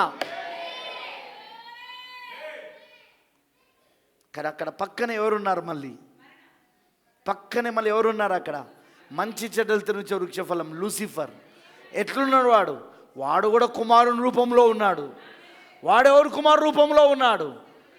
ఇస్కరియోతు యూదా రూపంలా నాశన పుత్రుడు వాడు. అందుకే ప్రవక్త అంటాడు, యేసుక్రీస్తు పరలోకం నుండి వచ్చాడు, తిరిగి పరలోకానికి వెళ్ళాడు. కానీ అదే ఇస్కరియోతు యూదా పాతాళంలో నుండి వచ్చాడు, తిరిగి పాతాళానికి వెళ్ళాడు. యేసుక్రీస్తుని అప్పగించింది వాడేగా? చెప్పాలా నాకు? యేసుక్రీస్తును సిలువకు అప్పగించింది వాడేగా? వాళ్ళందరికీ అధినాయకుడు ఎవరంటే వాడే. ఆ శాస్త్రులు, పరిసయ్యులు, సదుకేయులు, హేరోదీయులు వాళ్ళందరూ ఆ సంస్థల కాలంలో ఉన్న సంస్థలకు, సంఘ శాఖలకు అధినేత ఎవరంటే వాడే. వాడే ఆ నాయకుడు వాళ్ళకు. అర్థమైందా నేను అన్నది? అర్థమవుతున్నదా? ఎందుకంటే వాడు అప్పగించకపోతే వాళ్ళు ఏం చేయలేరు. గెత్సెమనే తోటలో వాడు అప్పగించకపోతే వాళ్ళు ఏం చేయలేరు, యేసుని పట్టుకోలేరు వాళ్ళు. తెలియదా మీకు? స్టోరీ తెలియదా? కనీసం మీకు మత్తయి, మార్కు, లూకా, యోహాను సువార్త స్టోరీలు కూడా తెలియదా? నేనేం కొత్తవి చెప్తలేను. అవునా అన్నట్టు చూస్తున్నారు నన్ను. వాడే కావాలి అందరికీ నాయకుడు. వాడు పాతాళంలో నుండి వచ్చిన ఆత్మవాంది. యేసుది పరలోకము నుండి వచ్చిన ఆత్మ. ఆయన పరలోకము నుండి వచ్చాడు, ఆయన తిరిగి పరలోకానికి వెళ్ళిపోయాడు. వాడు పాతాళము నుండి వచ్చాడు, తిరిగి వాడు పాతాళానికి వెళ్ళిపోయాడు. యేసు జీవవృక్షమై ఉన్నాడు. ఇస్కరియోతు యూదా మంచి చెడ్డలు తెరిచే వృక్షమై ఉన్నాడు. యేసు దేవుని కుమారుడై ఉన్నాడు. ఇస్కరియోతు యూదా నాస్ర పుత్రుడై ఉన్నాడు. నాస్ర కుమారుడై ఉన్నాడు. పుత్రుడు అంటే కుమారుడు, నాస్ర కుమారుడు. అది మొదటి రాకడ. What about second coming? ఇప్పుడు రెండవ రాకడ సంగతి ఏంది? రెండవ రాకడలో కూడా మరలా లూసిఫర్ భూమిపైకి వచ్చాడు. 4వ గుర్రం, పాండుర వర్ణపు గుర్రంపై స్వారీ చేస్తున్నాడు. ఇప్పుడు వాడు మృత్యు అనే పేరుతో. అందులో 3 ఉన్నాయి. ఆ రంగు రావడానికి కారణమే 3 రంగులు. పాండుర వర్ణపు రంగు ఏర్పడడానికి కారణమే 3 రంగులు. మొదటిది తెలుపు, మొదటి ముద్ర తెలుపు గుర్రం. 2వ ముద్ర ఎరుపు గుర్రం. 3వ ముద్ర నలుపు గుర్రం. తెలుపు గుర్రము మతం అనే పేరుతో వాడు మోసం చేశాడు మొదటి 3 సంఘకాలాలలో. కరెక్టేనా? ఎఫెసీ, స్ముర్న, పెర్గమ మొదటి 3 సంఘకాలాలలో వాడు మతం అనే పేరుతో, వాడు తెల్లని గుర్రము పైన మతం అనే పేరుతో వాడు మోసం చేశాడు. వాడు ఎఫెసు, స్ముర్న, పెర్గమ. 4వ సంఘకాలం థియోతైరా. అదిగో 2వ గుర్రం, 2వ ముద్ర ఎరుపు గుర్రం. రాజకీయము మరియు మతము ఒకదానికొకటి వివాహం చేసుకున్నది. అర్థమవుతుందా? ప్రభుత్వము మరియు మతము ఏకమైనది, వివాహం చేసుకున్నది థియోతైరా. కరెక్టేనా? 4వ సంకాలం. అందుకే అడ్డొచ్చిన ప్రతి వాళ్ళని ఏం చేయడం మొదలుపెట్టింది? వినపడతలేదు నాకు. ఆ మతమునికి ఎవడు అడ్డొచ్చినా, ఆ మతమును ఎవరు వ్యతిరేకించినా వాడు రాజకీయ బలముతో చంపడం మొదలుపెట్టాడు. అందుకే వాని ఒక గుర్రము రక్తపు రంగులో ఉన్నదన్నాడు ప్రాఫెట్. ఎర్రటి రంగులో ఉన్నదని చెప్పాడు ఆయన. ఆ తర్వాత వాడు 3వ ముద్రలో నల్లని గుర్రంపై స్వారీ చేస్తున్నాడు. అక్కడేం చేశాడు వాడు? అక్కడ వాడు ప్రపంచములో ఉన్న ఆర్థిక వ్యవస్థనంతా తన చేతిలోకి తీసుకున్నాడు వాడు. అదే 5, 6, 7 సంఘకాలలో జరిగింది. అర్థమవుతుందా? సార్దీస్, ఫిలదెల్ఫియా, లవోదీకియా సంఘకాలంలో. లవోదీకియా సంఘకాలంలో ఎక్కడి వరకు? పెంతెకోస్తు తరం వరకు. 1906 నుండి 1946 వరకు. 1906 నుండి 1946 వరకు పెంతెకోస్తు తరం వరకు. అదిగో వాడు నల్లని గుర్రంపై స్వారీ చేసుకుని బయలుదేరాడు. వాడు ఆర్థిక వ్యవస్థను వాడు చేతిలో పెట్టుకున్నాడు. కరెక్టేనా? ఇప్పుడు ఈ 3 ఏకం చేస్తూ 4వ గుర్రముగా తెలుపు, ఎరుపు, నలుపు అనగా మతపు శక్తి, రాజకీయ శక్తి, ఆర్థిక శక్తి, ఈ 3 ఏకము చేస్తూ 4వ గుర్రము, పాండుర వర్ణపు గుర్రము పైన మృత్యు అనే పేరుతో వాడు స్వారీ చేయడం మొదలుపెట్టాడు. అదిగో ఆ సమయంలోనే వాడు అలా స్వారీ చేయడం సమయంలోనే పాతాళం తెరవబడినది. వాడు ఆకాశము నుండి రాలిన నక్షత్రముల కింద పడ్డాడు. వాడు పాతాళం యొక్క రాజు అయ్యున్నాడు, దూత అయ్యున్నాడు. వాడికి తాళపు చేయి ఇవ్వబడింది. పాతాళం యొక్క తాళపు చేయి ఇవ్వబడిందా? ఆ తాళపు చేయితో వాడు ఏం చేశాడు? వాడు దాని పాతాళాన్ని తెరిచాడు. ఇప్పుడు వాడు పాతాళంలో ఉన్న దయ్యాలన్నీ, 200 కోట్ల దయ్యాలన్నీ ఇప్పుడు భూమిపైకి వచ్చేస్తున్నాయి. అందుకే ఇప్పుడు బైబిల్ ఏమంటుందో తెలుసా? మృత్యు అనే పేరుతో పాండుర వర్ణపు గుర్రంపై స్వారీ చేస్తున్న వాని వెంబడి భూమిపైన పాతాళం వెంబడిస్తా ఉన్నది. ఇప్పుడు పాతాళం ఎక్కడుంది? భూమిపైన. పాతాళం అని వెంబడిస్తా ఉన్నది.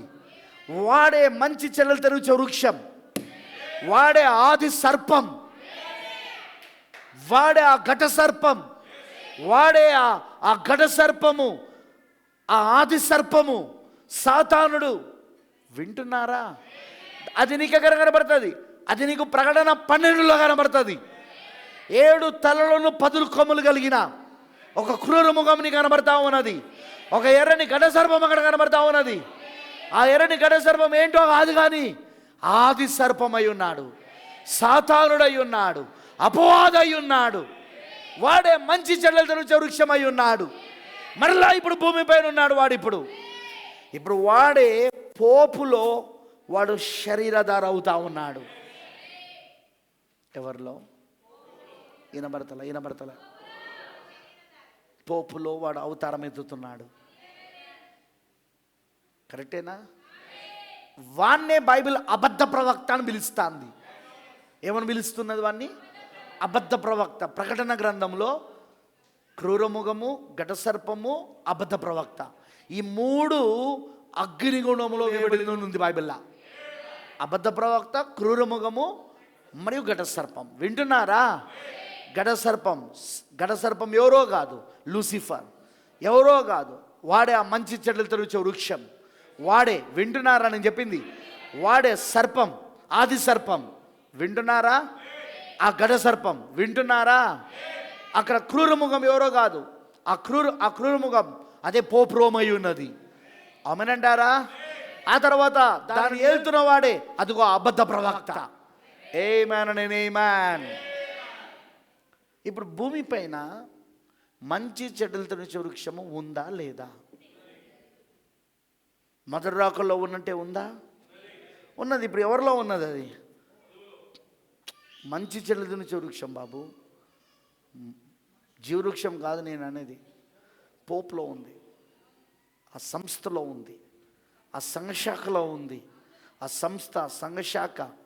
వింటున్నారా? ఆ రోజున మొదటి రాకడలో ఇస్కరియోతు యూదా ఎలాగైతే సాతానుడు అవతారం ఎత్తితే ఇస్కరియోతు యూదాగా పిలువబడ్డాడో, నాశపుత్రుడుగా పిలువబడ్డాడో, కానీ సంస్థలన్నీ కూడా వాని సర్పసంతానమే. యేసుప్రభు వాళ్ళని పట్టుకొని ఏమన్నాడు? శాస్త్రులను, పరిశీలన, సతికేలను పట్టుకొని ఏమన్నాడు ఆయన? సర్పసంతానమా అని పిలిచాడా లేదా? సరే, యోహాను కూడా ఏమని పిలిచాడు? బాప్తిస్మమిచ్చే యోహాను, సర్పములారా, సర్పసంతానమా, రాబోయే ఉగ్రతలను మిమ్మల్ని తప్పించుకున్నట్టుకు మీకు బుద్ధి చెప్పువాడు ఎవడని అడిగాడా లేదా అక్కడ? సో ఇవన్నీ ఒక గుంపు. అర్థమవుతుందా? ఇప్పుడు కూడా పోపుతో ఉన్న సంస్థలన్నీ కూడా, సంఘశాఖలన్నీ కూడా. అర్థమైందా నేను చెప్పింది? ఆమేన్, హల్లెలూయా. అదే మంచి చెడ్డలు తెరుచే వృక్షం అది. మరి మంచి చెడ్డలు తెరుచే వృక్షం భూమి పైన ఉన్నదంటే జీవవృక్షం కూడా ఉండాలి కదా. అందుకే పరలోకము తెరవబడి బలిష్ఠుడైన వేరొక దూతగా మేఘము ధరించుకున్న క్రీస్తు, మేఘారుడైన క్రీస్తు భూమిపైకి వస్తా ఉన్నాడు. ఇప్పుడు వచ్చి ముందు ఆయన ప్రవక్తలో శరీరధార అయ్యాడు. ఆ మనిషి కుమారుడు మొదటిగా ప్రవక్తలో శరీరధార అయ్యాడు. ఆ ఏకైక మనిషి కుమారుడు. ఇప్పుడు వచ్చే రాకడ ఎలా ఉంటుంది? ఏకైక మనిషి కుమారుడు రాకడ. ఎందుకు? లూకా 17వ అధ్యాయంలో 26-30 వచనాల ప్రకారముగా ఆయన మనిషి కుమారుడిగా మరలా వస్తానన్నాడు. ఆయన అంచె దినాలలో అన్నాడా లేదా? నోవాహు లాంటి దినాలు ఉంటాయి అప్పుడు, లోతు లాంటి దినాలు ఉంటాయి అప్పుడు. మనిషి కుమారుడుగా నేను మరలా ప్రత్యక్షం అవుతాను అన్నాడా లేదా? మొన్నటిదాకా మెసేజ్లో చెప్పాను నేను. ఈ ట్రిప్లో నేను చెప్పిన మెసేజెస్ మీరు విన్నారో లేదో నాకు తెలియదు. మత్తయి సువార్త 24వ అధ్యాయములో 27వ వచనం చదివితే మనిషి కుమారుని రాకడ గురించి మాట్లాడుతున్నాడా లేదా? మనిషి కుమారుడు మేఘారుడే వస్తాడని చెప్తున్నాడా లేదా? సో ప్రకటన 10 ఏంటిది? మనుష్య కుమారుడు మేఘారుడిగా వచ్చుట. కానీ వచ్చి ముందు ఎవరిలో ఆయన శరీరధార అయ్యాడు? ప్రవక్తలో. ఎందుకంటే ఆదికాండం 18లో ఒక మానవ శరీరంలో వచ్చాడు మనిషి కుమారుడు. మరి ఇప్పుడు కూడా ఒక మానవ శరీరంలో రావాలి కదా. ఆదికాండం 18లో ఉన్నది అది యేసుక్రీస్తు కాదు. ఆ శరీరం ఇంకా జన్మించబడలా. కన్యక మరియ గర్భంలో ఇంకా పుట్టలే ఆ శరీరం. అందుకే అది యేసుక్రీస్తు కాదన్నాడు ప్రాఫెట్. కానీ అది ఒక మానవ శరీరం, అది ఒక మనిషి శరీరం, అది రక్తమాంస శరీరం అది. ఎందుకంటే ఆ శరీరంలో వచ్చి తిన్నాడు ఆయన. రొట్టె తిన్నాడు, పెరుగు తిన్నాడు, కొవ్విన దూడను వండి పెడితే తిన్నాడు. థియోఫనీ తినదు. ఇంకో దేహం కూడా ఉంది, అది థియోఫనీ శరీరం. థియోఫనీ తినదు, త్రాగదు, తినదు, త్రాగదు, థియోఫనీ. కానీ ఈయన తింటున్నాడు, తాగుతున్నాడు. ఇక్కడ ఆదికాండం 18 మానవ శరీరంలో ఉండి ఆయనను చూసి ఏమని పిలిచాడు అబ్రాహాము? ఎలోహిం, ఎలా ఎలోహిం అని పిలిచాడు. ఆయన మానవ శరీరంలో ఉన్నాడు ఇక్కడ. ఆయన అదే మరలా జరుగుతుందని చెప్పాడు అంత దినాలలో. యేసు మొదటి రాకడలో వచ్చినప్పుడు ఏమన్నాడు? మరలా మనుష్య కుమారుడుగా నేను వస్తాను. అవి అంత దినాలు అయి ఉంటే, అవి నోవహు లాంటి దినాలు, లోతు లాంటి దినాలు అయి ఉంటాయి. మరి లోతు దినాలునే కదా ఆయన మానవ శరీరంలో వచ్చింది.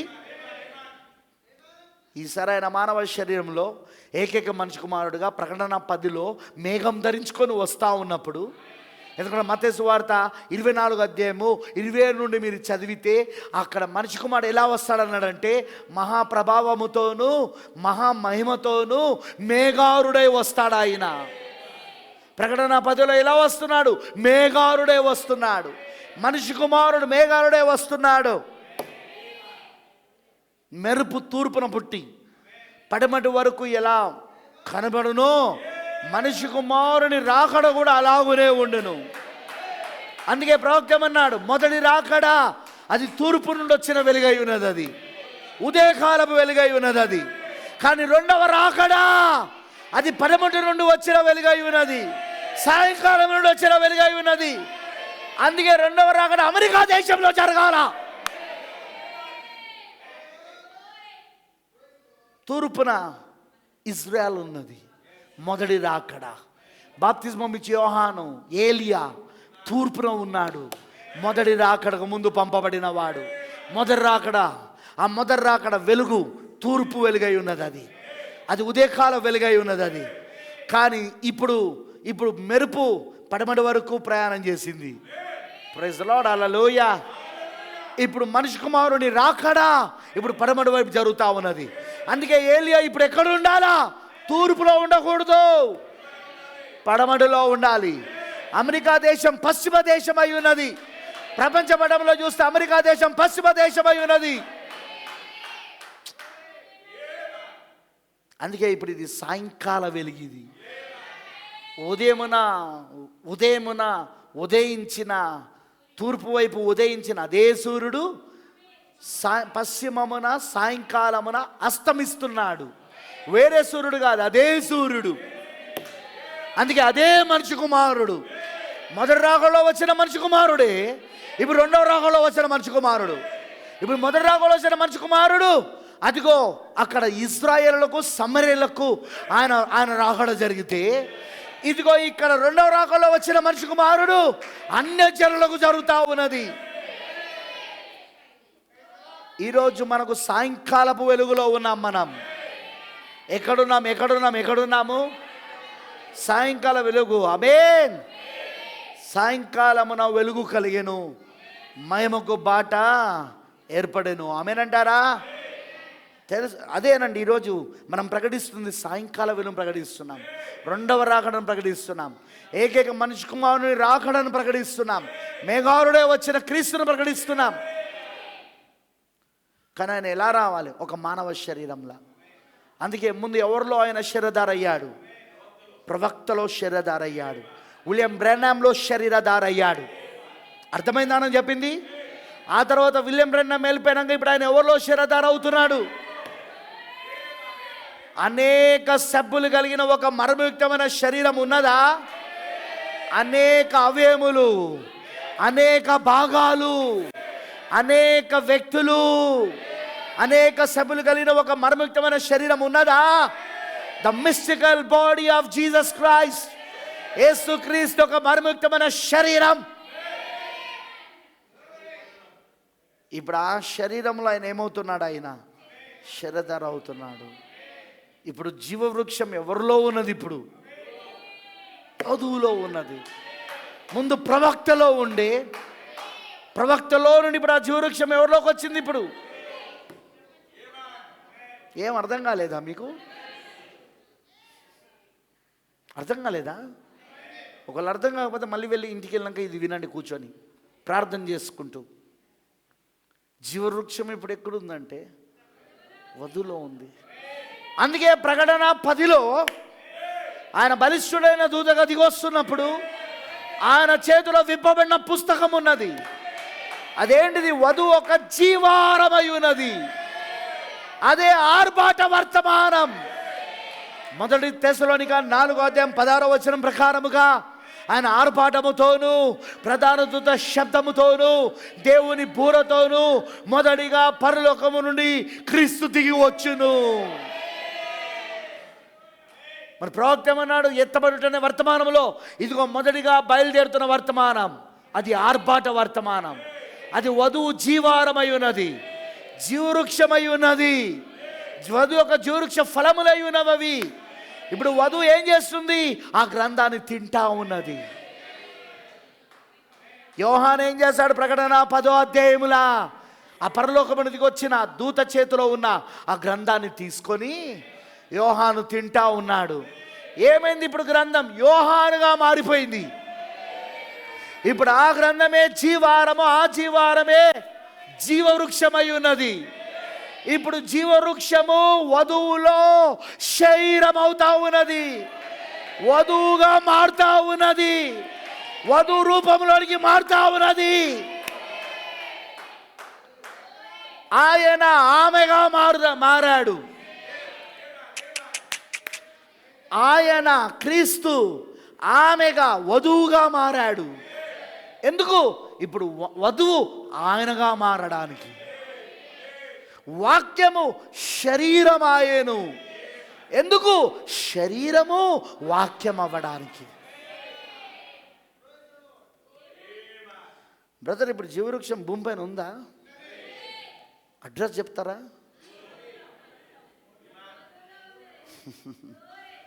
జీవవృక్షంకి అడ్రస్ చెప్తారా?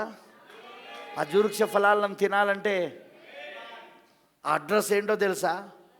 వధువే, పెళ్లి కుమార్తె. ఇప్పుడు ఎందుకు? ఇప్పుడు ఆ గ్రంథాన్ని ఆమె తింటా ఉన్నది కాబట్టి ఆమె ఇప్పుడు ఆ గ్రంథముగా మారిపోతా ఉన్నది. ఆమె ఇప్పుడు ఆ జీవవృక్షముగా మారిపోతా ఉన్నది. ఆమె ఇప్పుడు క్రీస్తుగా మారిపోతా ఉన్నది. క్రీస్తుగా మారిపోతా ఉన్నది.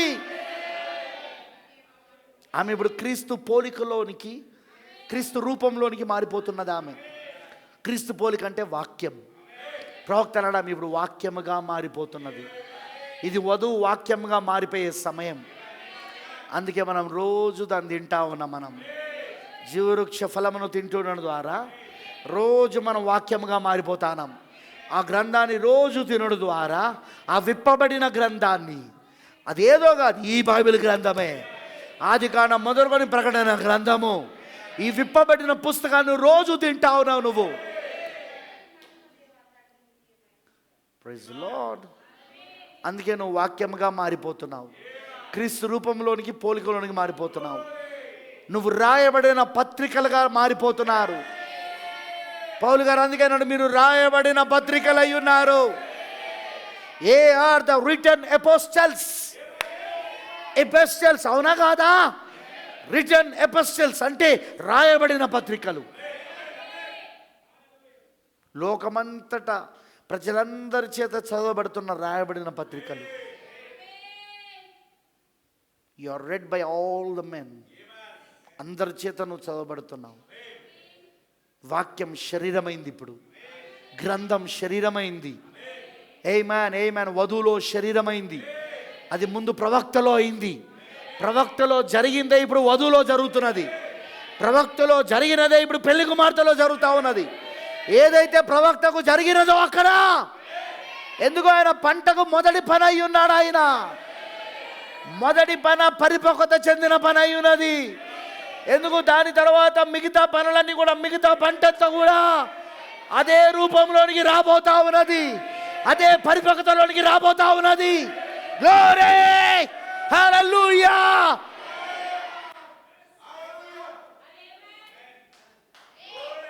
అర్థమైందని చెప్పింది. రోజు రోజు నువ్వు అందుకే వాక్యముగా మారుతా ఉన్నావు. పంటలో మొదటి పన మన ప్రవక్త. అల్లాడించబడ్డాడు ఆయన. పరిపక్వత చెందినవాడు. పంటలో మొట్టమొదటిగా పరిపక్వత చెందిన పన మన ప్రవక్త.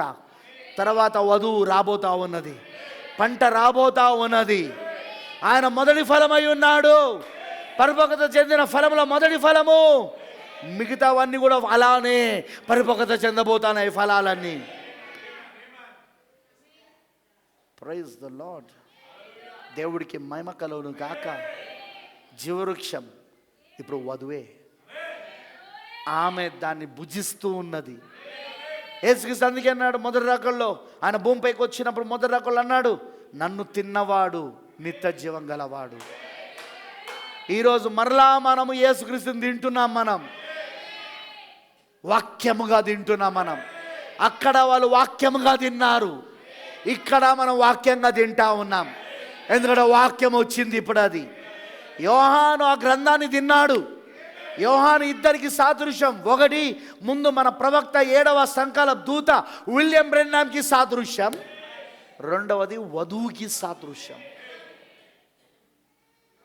యోహాను గ్రంథాన్ని తిన్నప్పుడు యోహాను గ్రంథముగా మారిపోయాడు, వాక్యముగా మారిపోయాడు, జీవవృక్ష ఫలముగా మారిపోయాడు, జీవవృక్షముగా మారిపోయాడు.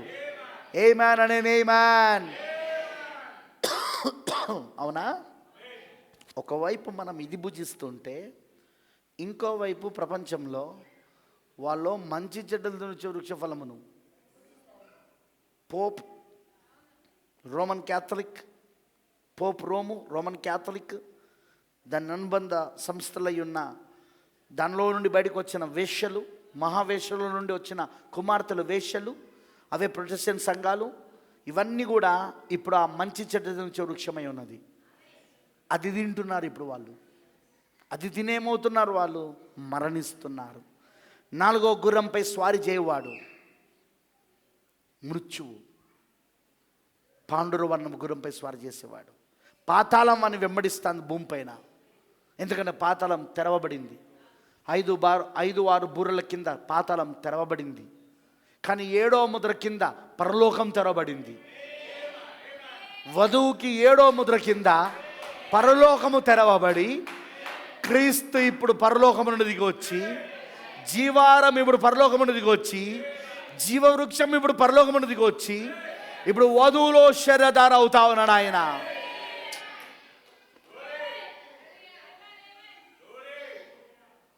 అర్థమైందని చెప్పింది, అర్థమైందని చెప్పింది. అందుకే అస్సలు మీరు సావాసానికి దూరం కాకండి. ఎక్కడైతే జీవాహారము పెట్టబడుతుందో ఆ చర్చ్ నుండి దూరం కాకండి, దూరం అస్సలు కాకండి. ఎక్కడైతే జీవాహారం ఉంటుందో, ఎందుకంటే బైబిల్ చెప్తున్నది, ఎక్కడైతే పీనుగా ఉండునో అక్కడ పక్షిరాజులు పోగవును. అక్కడ పీనుగా అంటే ఏకైక మనిషి కుమారుని శరీరం, ఏకైక మనిషి కుమారుని శరీరం. అదే ఇప్పుడు మనం సాదృశ్యంగా తీసుకోబోతున్నాం. మీ కొరకు ఇది నా శరీరం అని ఆ రాత్రి ఒక రొట్టెను ఎత్తుకొని దాన్ని విరిచి, మీ కొరకు ఇది నా శరీరం, ఆ పాత్రను ఎత్తుకొని ఇది మీ కొరకు నా రక్తం. నువ్వు పక్షిరాజు పిల్లలు ఏం చేస్తూ ఉంటావు? శరీరాన్ని తింటూ ఉంటావు, రక్తాన్ని తాగుతూ ఉంటావు. ఆ శరీరము రక్తము దొరికే చోటు నుండి అస్సలు వదిలిపెట్టకు. ఎంత దూరమైనా సరే అక్కడికి వెళ్ళు. ఎందుకు ప్రవక్త బ్రెన్నాం గారి యొక్క చర్చ్కి 500 మైళ్ళ నుండి రాత్రంతా శనివారం అంతా ప్రయాణం చేసి కారు నడుపుకుంటూ వచ్చి ఆదివారం 2 ఆరాధనలు చూసుకొని మళ్ళీ రాత్రికి మళ్ళీ తిరిగి ప్రయాణమే వెళ్ళి సోమవారం డ్యూటీకి వెళ్ళేవాళ్ళు. పక్షిరాజు పిల్లలు ఎక్కడుంటాయో తెలుసా? ఎక్కడైతే పీనుగా ఉంటుందో, ఏకైక మనిషి కుమారుని శరీరము రక్తము ఉంటుందో అక్కడ పక్షిరాజు పిల్లలు ఉంటాయి. ఎక్కడైతే జీవవృక్షము ఉంటుందో దాని ఫలములు తినడానికి అక్కడ ఆయన పిల్లలు ఉంటారు. అక్కడ నేను చెప్పేది అర్థమవుతుందా? దట్స్ రైట్, అది నిజమండి. ఆ జీవవృక్ష ఫలములను భుజింపనిత్తునంటున్నాడు ఆయన. ఎఫెసీ పత్రికలో, అదే ఎఫెసీ సంఘకాలంలో అంటున్నాడు, జయించు వారికి నేను జీవవృక్ష ఫలం భుజింపనిత్తును. ప్రవక్త అంటాడు అక్కడ సంఘములతో అనే మాట రాయబడి ఉంది. అంటే ఆయన ఆ ఒక్క సంఘంతో మాట్లాడుతున్నాడు. ఆయన ఎఫెసీ సంఘంతో మొత్తం 7 సంఘాలతో మాట్లాడుతున్నాడు ఆయన. అన్ని సంఘకాలతో మాట్లాడుతున్నాడు ఆయన. చదవండి మీరు ఇంటికి వెళ్ళాక, ఉన్నది అది. ప్రవక్త చెప్పాడు అన్ని సంఘకాలతో మాట్లాడుతున్నాడు. అంటే ఇప్పుడు జీవవృక్ష ఫలములు అనేవి కేవలం మొదటి సంఘకాలానికి మాత్రమే కాదు, మరి 7వ సంఘకాలానికి కూడా అవి. ఎందుకంటే ఆత్మ సంఘములతో చెప్పుచిన మాట చెవి గలవాడు విను. సంఘము కాదు, ఏకవచనం కాదు, సంఘములు బహువచనం. ప్రవక్త అన్నాడు మొత్తం సంఘకాలాలతో మాట్లాడుతున్నాడు ఆయన. ఎఫెసీతో మాట్లాడతలేడు ఆయన, మొత్తం సంఘకాలాలతో, మొత్తం అన్ని సంఘకాలాలకు ఆయన జీవవృక్ష ఫలములు ఇస్తున్నాడు. ఓ ఇప్పుడు కూడా ఇస్తున్నాడా? ఈరోజు కూడా మనం భుజిస్తున్నామా? ఈరోజు కూడా మనం తింటున్నామా? కమాన్ పక్షిరాజు పిల్లలారా, మీరు ఎందుకు వచ్చారు ఇప్పుడు ఇక్కడికి? ఆ ఏకైక మనిషి కుమారుని శరీరాన్ని తినడానికి, ఆ రక్తాన్ని తినడానికి వచ్చారు మీరు ఇక్కడికి. జీవవృక్ష ఫలములను తినడానికి వచ్చారు మీరు ఇక్కడికి. ఆమేన్. అర్థమైందని చెప్పింది? అర్థమైన వాళ్ళందా రామ చెప్పండి.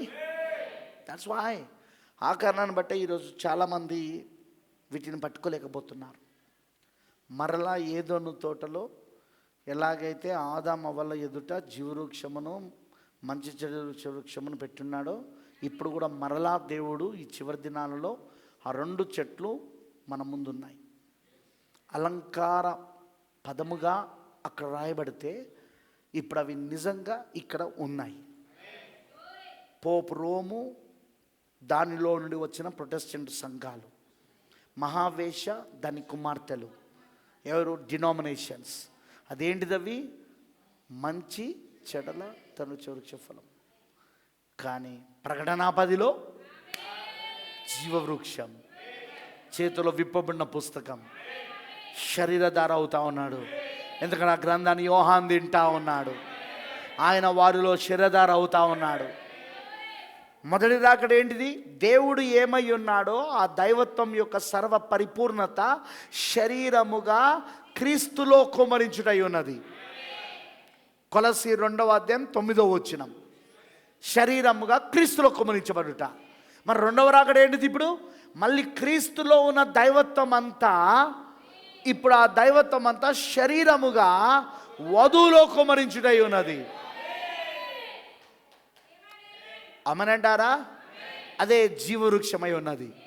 అది అక్కడ యేసుక్రీస్తు జీవవృక్షం అయితే మొదటి రాకల్లో, ఇప్పుడు ఆ జీవవృక్షం ఎవరై ఉన్నారు? వధువై ఉన్నది ఇప్పుడు. ఎందుకంటే దైవత్వం అంతా ఇప్పుడు ఎవరిలో నివసిస్తున్నది? ఇప్పుడు వధువులో నివసిస్తున్నది. ముందు అది ప్రవక్తలో సూచనగా చూపించబడింది, ముంగుర్తుగా సూచనగా. ఎందుకంటే ప్రవక్త ఎల్లప్పుడూ సంఘానికి సూచన అయి ఉన్నాడు. A prophet is a sign to the church. ప్రవక్త బృందం గారు అన్నారు, a prophet is a sign to the church. ఒక సంఘమునికి ఎప్పుడు ఒక ప్రవక్త సూచన అయి ఉన్నాడు. ప్రవక్తకి ఏం జరిగితే సంఘానికి అదే జరగాలి. ఇప్పుడు ప్రవక్తలో అది ముందు జరిగింది, ఇప్పుడు ఆ తర్వాత ఇప్పుడు అది వధువులో జరుగుతూ ఉన్నది. ప్రవక్తకు జరిగిందే ఇప్పుడు వధువులో జరుగుతూ ఉన్నది. ఆమేన్. ఈ 2 చెట్లు ఇప్పుడు భూమి పైన ఉన్నాయా? ఎస్ ఉన్నాయా? పక్కపక్కనే ఉన్నాయా? ప్రవక్త ఏమన్నాడు? ఒకదాని ఒక కొమ్మలట ఒకదానికొకటి పెనవేసుకొని ఉన్నాయట. అవి నువ్వు ఏర్పరచబడిన వ్యక్తివైతేనే గుర్తించగలుగుతావు.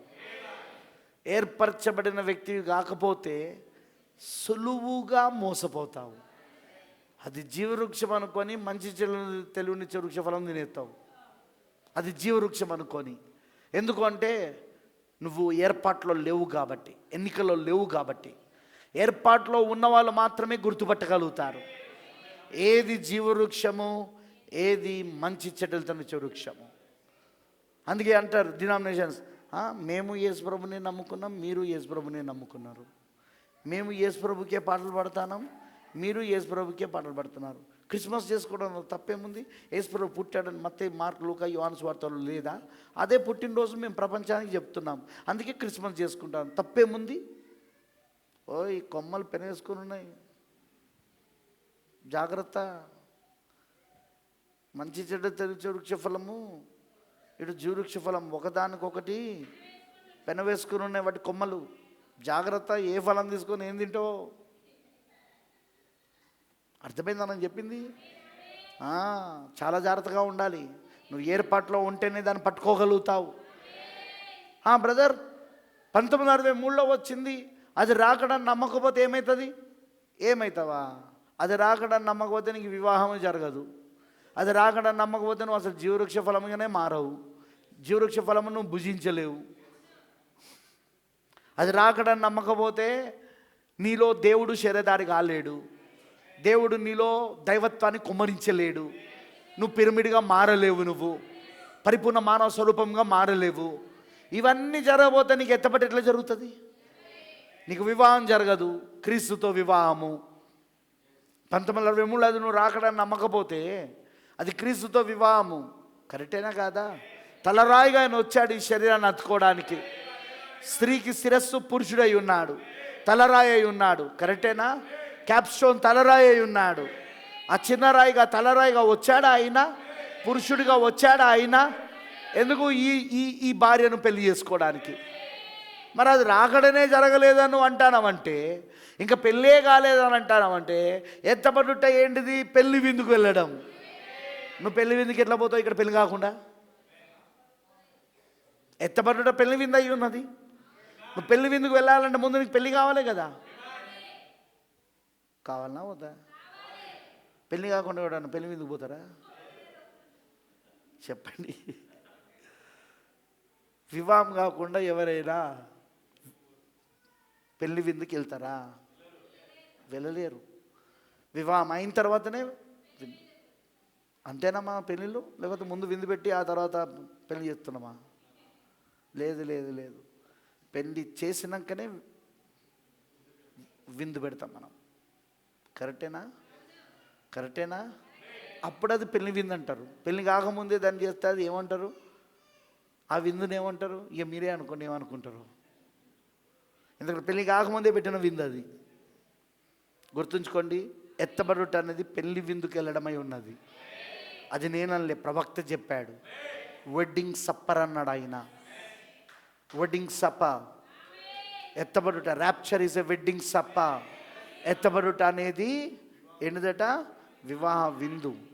ఏకైక మనిషి కుమారుడిగా ఆయన ఒక మానవ శరీరంలోనికి వచ్చినప్పుడు ఇక్కడ శిరస్సు క్రీస్తు మరియు శరీరం సంఘము ఒకరికొకరు హత్తుకుంటున్నారు, ఏకమవుతున్నారు. అదే వివాహం అయి ఉన్నది అన్నాడు ఆయన. అందుకే ఈరోజు అందరూ దీన్ని నమ్మలేరు. పెళ్లి కుమార్తె మాత్రమే దీన్ని నమ్మగలదు. పెళ్లి కుమార్తె కాని వాళ్ళందరూ వాళ్ళ సంఘాలలో వాళ్ళ పాస్టర్ల చేత మోసపోవాలా. వాళ్ళ పాస్టర్ల చేత వాళ్ళు మోసపోవాలి. అంతే. వాళ్ళు అంతేగా. మనం చేసేది ఏం లేదు అక్కడ. ఎందుకంటే వాళ్ళు పెళ్లి కుమార్తె కాదు. వాళ్ళని దేవుడు ఏర్పరచుకోలేదు పెళ్లి కుమార్తెగా.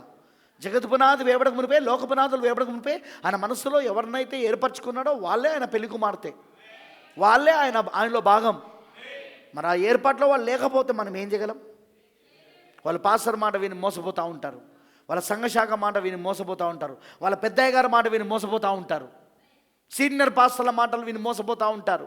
సీనియర్ పాస్టర్లు, ఈ దయ్యం పట్టిన సీనియర్ పాస్టర్లు. జాగ్రత్త. నువ్వు దేవుని వధువైతే నీకు జీవవృక్షం ఎక్కడుందో నీకు తెలుసుండాలి. ఇప్పుడు జీవవృక్ష ఫలములు మనం తింటున్నాం. ఇప్పుడు ఎఫెసీకి మాత్రమే కాదు ఆ వాగ్దానం, జయిస్తున్న అన్ని సంఘకాల వారికి, జయిస్తున్న వాళ్ళందరికీ ఆ వాగ్దానం. జీవవృక్ష ఫలమును భుజింపనిత్తును. మరుగై ఉన్న మన్నాను తింటానా మనం ఇప్పుడు? బయట పాలములో పడిన మన్నా కాదు. బయట పాలములో పడిన మన్నా ఏమవుతుంది? అది తెల్లవారికి మళ్ళీ పురుగులు బట్టి వాసన కొట్టి తినడానికి పనికిరాదు అది. కానీ అదే అతి పరిశుద్ధ స్థలములో షెకినా మహిమలో ఉన్న ఆ బంగారు పాత్రలోని మరుగై ఉన్న మన్నా, దాన్ని ఆయన ఈరోజు మనకు భుజింపనిస్తున్నాడు. ఎందుకంటే అది కూడా 7 సంఘకాలలో ఒక వాగ్దానం అయి ఉన్నది. మరుగై జయించు వారికి మరుగై ఉన్న మన్నాను నేను భుజింపనిత్తును. తింటున్నామా ఈ రోజున? మనం జీవవృక్ష ఫలాలు తింటున్నాం. మనం మరుగై ఉన్న మన్నాను తింటున్నాం. మనం ఆమేన్ అండ్ ఆమేన్. ఈ రోజున ఏకైక మనిషి కుమారుని శరీరాన్ని తింటా ఉన్నాం, రక్తాన్ని తాగుతా ఉన్నాం. బా, ఎన్ని జరుగుతున్నాయి ఇప్పుడు మనకి ఈ ఆహారంలో. Praise the Lord. దేవుడు మిమ్మల్ని దీవించును గాక. Let's pray. ప్రార్థించుకుందాం.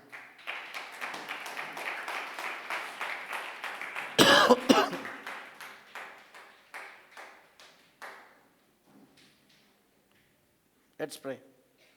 ప్రార్థించుకుందాం.